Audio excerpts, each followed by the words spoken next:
afternoon, viewers. I am TheShiromage, otherwise known as Karak on Starcraft 2. I'm going to try something different by delving into Starcraft 2 strategy. The idea is that you're a Protoss player, and you need help with versing some kind of strategy. In this particular episode, I'm going to go over Fast Forge Expand.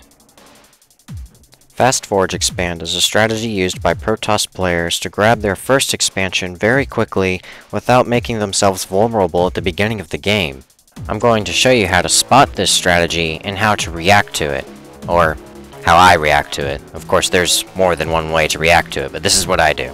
Scouting in the beginning of the game is very important. I always use the probe that I use to make my first gateway. When I get to my opponent's base, I spot a forge. Since he's already making a forge, you can conclude that he's going to have some very early cannons up. Also notice the position of this forge. It's right in front of his natural expansion. In other words, he wants cannons to protect his natural expansion. Obviously, he's going to be at the economic advantage soon, so I'm going to use early aggression, but not in the usual sense. Since he's going to place his cannons in the front of the base, why not attack from behind? I am going to start a robotics facility as fast as possible so I can get a warp prism. While that's in progress, I'll be making some gateway units to put into the warp prism. I'll use the warp prism to carry those units to the back of his base and kill him from there. I need to hurry though, his expansion is already on the way. While my opponent is putting useless cannons up in the front, I am finishing the robotics facility and a couple of gateways so I can warp things into his base through the warp prism. Meanwhile, I'm scouting his base in case he's not doing anything suspicious. His expansion is already up and running at the 6-minute mark, and back at base I'm making some sentries so I can block his ramp with force fields in case he has some troops to stop mine. Finally, my warp prism is done. I load up the troops, and I start heading over.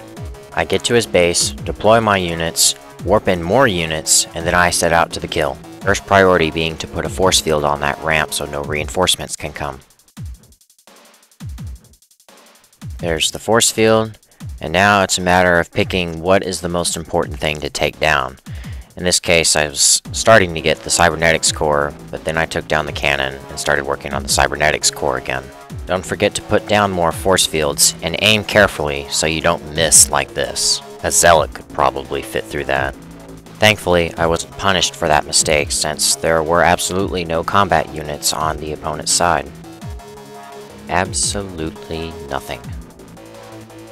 In this next game, my opponent does the same strategy but with his own little flavor added to it. As I come down to scout, I spot only a pylon, not quite yet a forge. However, this pylon's position is definitely suspicious, so I'm expecting something like Fast Forge Expand. I see the forge later when I come back to scout.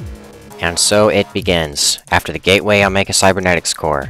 I'm still scouting his base. I start a robotics facility. I make some more gateways. I'm still scouting his base. I start up my warp prism. Look, he finally killed my scout. And now I'm loading my warp prism, this time with 2 sentries and 2 stalkers. This time I attack his mineral line. As soon as I come down, he sees me coming and starts attacking with his probes, but to no avail, doesn't do anything. It just kills all of his probes.